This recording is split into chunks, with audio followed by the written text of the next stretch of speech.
Hi, everybody. It is Sherry, your marketing mentor. I wanted to spend a few minutes today talking about how to write a really great bio online. So you've got a lot of places where you have a bio. You have your personal page on Facebook. You've got your Instagram page. You have often a business page on Facebook, your LinkedIn account. There's lots of places where you do a bio. I actually also like to include it on any proposals that I do. So I'll often do like a letter to people that says like, thanks for chatting today. Here's what we talked about. Here's the proposal for work. And then I actually have a whole page where I have a bio after it with a little picture of me and all that stuff that just kind of brings a face to the work proposal. So, there's a couple things that are key with writing a bio. Start looking around at what other people do and you'll start kind of seeing what works and what doesn't. But the first thing to do is to talk about how you solve the problem, right? What do you do? But here's the catch. You want to do it from your customer's perspective, all right? So don't say things like, and I use this in an example in a post that I did yesterday, but I'm a realtor, right? Well, okay, there's lots of realtors out there. Talk about yourself from your customer's perspective. So what problem do they have that you solve, right? So you want to say something like, instead of I'm a realtor, you want to say something like, I match buyers with their perfect home where they can live the rest of their lives. Or, I find homes for people where they can grow old together. Or I find homes for people, within a budget that they can afford, right? Something like that, something that comes at it from the customer's perspective of where are they at? What are they thinking that they need, right? Sometimes, they think they need a realtor, but they also want to somebody that they know they can work with. So personalize it a little bit, come at it from their perspective, right? So that's the first thing you want to do. Talk about how you solve the problem. What's the problem? How do you solve it, right? The second thing you want to do is to talk about you, right? What makes you unique? And you see a lot of this, particularly on Instagram, because there's so few characters that you can use in Instagram. So I don't even remember the exact character count, but it's real hard to get everything in there. So talk about who you are, right? And you don't need to use full sentences, but you could do things like, I'm a yogi, knitting fanatic, dog mom. You can't see my dog. He's right over there. He's been sleeping in here all day. If you want to follow him on Instagram, it's Ruru the Dane. Is his Instagram handle. I haven't been updating it very much, but anyway, he's fun.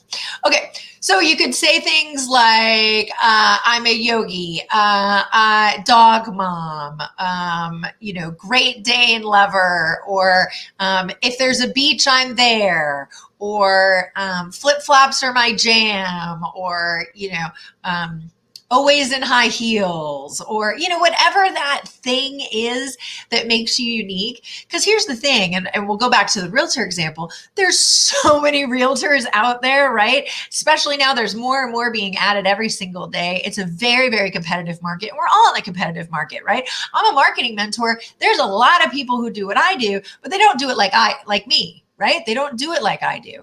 And they're not me. And I have something individual to share. And you want to try to talk about that in your bio, right? So talk about things, maybe it's like, redhead from a bottle, or, big glasses, always with big glasses are my fave, or I don't know what it is. But just a couple things that kind of tie into who you are. You could talk about, your religion, if that's important to you, or, car lover, or we all have our things, right? And I think people really struggle with this idea of talking about themselves personally while talking about themselves from a business perspective. And I just want to encourage you to not feel strange about that, right? I think especially a lot of us who, are like Gen Xers, we were kind of trained, and boomers for sure, but we were trained like, okay, you have your work persona and you have your individual persona, right? And that's just not how we are anymore, right? Especially if you're a solopreneur, right? Like, and your name's on the door. I'm thinking, I'm talking to you coaches, realtors, marketing mentors, people who are doing, graphic design for people, personal trainers, weight loss consultants, right? You guys all have your name on the door generally, and there may not be a literal door, but you know what I mean. So you want to be different, right? And the way that you're different is through your personality, right? There is this idea of personal branding where you bring your personality, what makes you unique to your customers. And that's ultimately your competitive edge. Sometimes it's your product, but you don't want to fight about a percentage point here or there. What you want to do is be the one that they want to work with because they just think you're cool and they really like you and they know you're competent and they know you can do the job. Once you've gotten through those hurdles, people just want to work with someone that they like, right? And so you want to be someone that they can identify with. Here's what a lot of people say when that happens. They say, well, but what if people don't like me, right? What if I'm my normal quirky self? Or, let's say you are, at one side of the political spectrum, and I won't say one or the other. And that's something that's really important to you, right? But you're afraid to put it in your bio because you're like, well, other people won't like me. That could happen. But here's the thing. The people who believe the same things you do are going to be even more drawn to you, right? So, be genuine, be authentic. And yeah, there's going to be some people who don't like you, right? Newsflash, there are going to be people in the world who don't like you. And I know that sucks and I hate it. And I spent most of my adult life trying to be something that everybody else wanted me to be. But once I started embracing who I really am and saying like, hey, here's who I am, love me or not love me, the people who were really engaged with me and started buying from me and engaging with my brand and wanting to be part of what I had to offer, that went through the roof. And so the more I've been authentic, the more my businesses have grown. So I encourage you to do the same thing. So when you're writing your bio, be really honest, right? Talk about what you do. Talk about the things that are important to you that are different, right? And have a little fun with it too, right? Again, it can be things like, never seen without my Converse, or, my dog is always in my purse, or I don't know, well, something like that. I have something that's a little bit fun that people can remember you by, because especially if they're out on the hunt for somebody doing what you do. And again, if you're in a highly competitive market, which all of us are, you want something that they're going to remember, right? You want to have, the red glasses or the hair, or, oh, that was the person who said that they carry their dog in their handbag, right? You want to have something that sticks out that people are going to remember. So make sure you include that in your bio. And the third thing is really, really important. It's what we talk about in marketing as a call to action.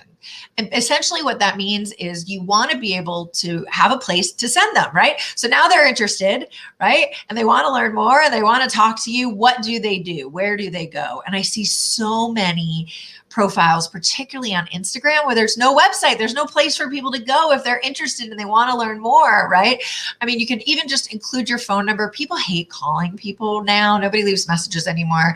Emails, or even just say text to this number. Generally the best thing to do is just send them to your website. So hopefully on your website, you've got more information about you, right? Now you're talking even more about your personality, even more about what you offer, and getting them even more engaged with your brand, and hopefully moving towards that sale, right? Either on your website or later on down the road. So make sure that people have a place to go to learn more, because they may not know what that is. And a lot of people aren't ready to pick up the phone, right? So send them again to a website or something like that. So I hope this was helpful, and go out and rewrite your bios, right? Pick one social platform that you utilize pretty regularly and rewrite it. I'm happy to review it for you if you'd like. You can email me at sherry@sherrysutton.com, and I'll get to it as soon as I can. And I'm happy to provide feedback for you. Hope you have a great day. Mwah, mwah, mwah. Bye.